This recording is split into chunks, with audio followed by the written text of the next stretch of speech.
देखकर। अजय, आज आप हमारे साथ बने रहेगा। राघवेंद्र भी हमारे साथ जुड़े हुए हैं। राघवेंद्र, ये जो तस्वीर है ये हैरान ही कर रही है लोगों को। लोग सोच रहे हैं कि भगवान को तो बख्श दो कम से कम। हैरान नहीं, जब से यह खबर सुने हैं लोग चित्त पड़े हैं, क्योंकि हिंदुस्तान में ऐसे भी श्रद्धालु हैं जो पूरे जीवन में शाकाहार अपनाते हैं। उन्होंने कभी जीवन में नॉनवेज नहीं छुआ है, ना देखा है ढंग से। ऐसे लोग भी वहाँ पर मछली का तेल और सूअर की चर्बी और तमाम ऐसे चीज़ों को प्रसाद के रूप में ग्रहण किया। आज वो क्या सोच रहे होंगे। मैं लखनऊ के इसमें प्रसिद्ध मंदिर हनुमान सेतु हूँ। हमारे साथ यहाँ कुछ पंडित जी हैं, कुछ समर्थक हैं, कुछ श्रद्धालु हैं आए हुए। इनसे मैं महाराज ये बताइए, जिस तरह की बात तिरुपति बालाजी से आई है कि वहाँ के प्रसाद में सूअर का मांस, गाय का मांस और तेल का उपयोग किया गया, मछली के तेल का, क्या कहेंगे। ये हमारा देश धर्म प्रधान देश है। कृषि प्रधान तो वही है, लेकिन ये देश धर्म प्रधान देश है। हमारे जो धार्मिक स्थल हैं तो उन्हें तो पूर्णतः स्वच्छ, साफ और सात्विकी होना ही चाहिए। उसके अलावा हमारे देश में एक ब्राह्मण क्षत्रिय के अलावा अन्य बहुत से वर्ण ऐसे हैं, जातियां ऐसी हैं जो ये भी मांस मछली के अलावा लहसुन प्याज तक नहीं खाते हैं। और ऐसे जो है भक्त जो हमेशा सात्विकी रहे हैं, आजीवन रहते हैं, और वो भक्त अपनी भक्ति से ऐसे दिव्य दरबारों को प्रभु के जाते हैं और वहाँ पर ये सब खिला करके उनको धर्म भ्रष्ट करने का अधिकार कैसे।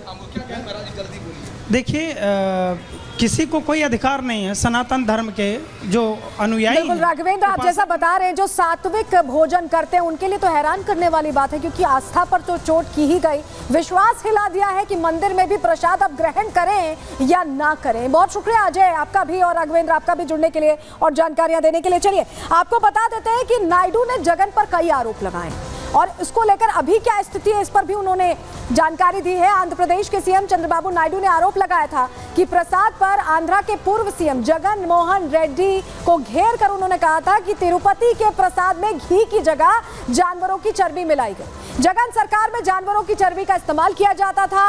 मंदिर के प्रसाद में घटिया क्वालिटी का सामान इस्तेमाल होता था। मुख्यमंत्री चंद्रबाबू नायडू ने जोर देकर एक बयान और भी दिया। अब तिरुपति के प्रसाद में शुद्ध घी का इस्तेमाल होता है। उन्होंने ये सुनिश्चित किया।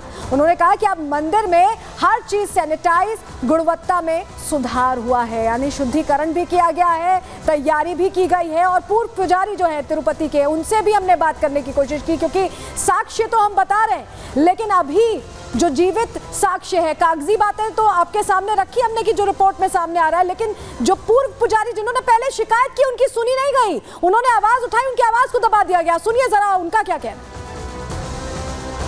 This has been observed by me since several years before, and I brought it to the concern of the concerned officers and the chairman of the trust board, but they didn't care about this.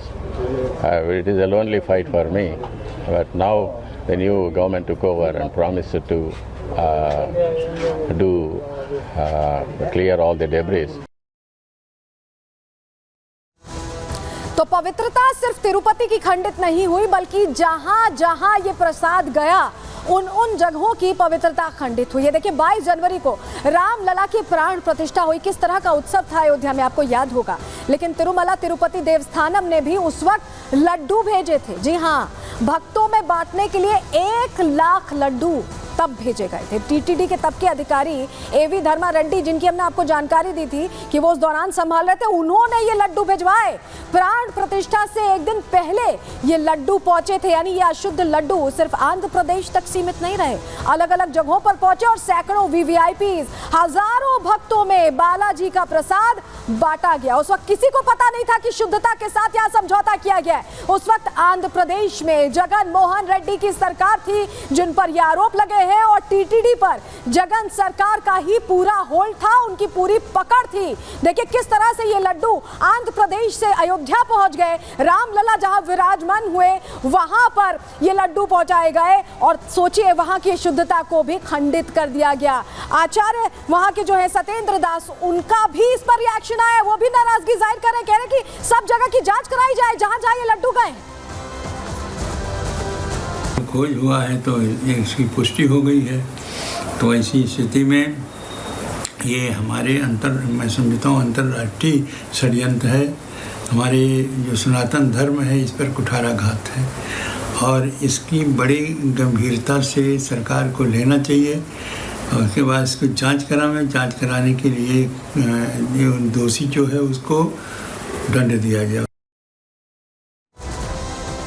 तो सिर्फ आंध्र प्रदेश नहीं बल्कि अलग अलग जगहों पर जहां जहां बालाजी का मंदिर है ये लड्डू वहां प्रसाद के तौर पर भेजे जाते हैं। कहां भेजे जाते हैं जानकारी आपके सामने हम जल्दी से रख दे रहे हैं, आपके लिए जानना बहुत जरूरी है कि देखिए सबसे पहले जम्मू जाता है, वहां पर भी बालाजी का मंदिर है, वहां ये लड्डू प्रसाद के तौर पर दिया जाता है। नई दिल्ली में भी तिरुपति जी का मंदिर है, वहां पर भी ये प्रसाद दिया जाता है। इसके अलावा और कहां कुरुक्षेत्र में भी बालाजी का मंदिर है, क्योंकि तिरुपति तिरुमला देवस्थानम जहां जहां मंदिर है वो प्रसाद वहीं से आता है, टीटीडी से आता है। महाराष्ट्र में भी मंदिर है बालाजी का, वहां पर भी ये प्रसाद भेजा जाता है। इसके अलावा उड़ीसा है, लिस्ट देखिए लंबी है, तेलंगाना है, तमिलनाडु है, कर्नाटक है, इन तमाम जगहों पर आंध्र प्रदेश से ही वो प्रसादम भेजा जाता है जो लोग ग्रहण करते हैं। लेकिन ये अशुद्ध प्रसाद कहां कहां भेजा जा रहा था ये जानकारी हमने आपके सामने रख दी है। भारत में अलग अलग जगहों पर ये मंदिर है और आपको ये भी बताएं कि जो ज्योतिर्लिंग है, जो मठ है, जैसे कहा जाता है कि प्रचार धर्म का और किया जाए, सनातन को अलग अलग जगह पहुंचाया जाए, उसी मंशा के साथ ये प्रसाद भेजा जाता था।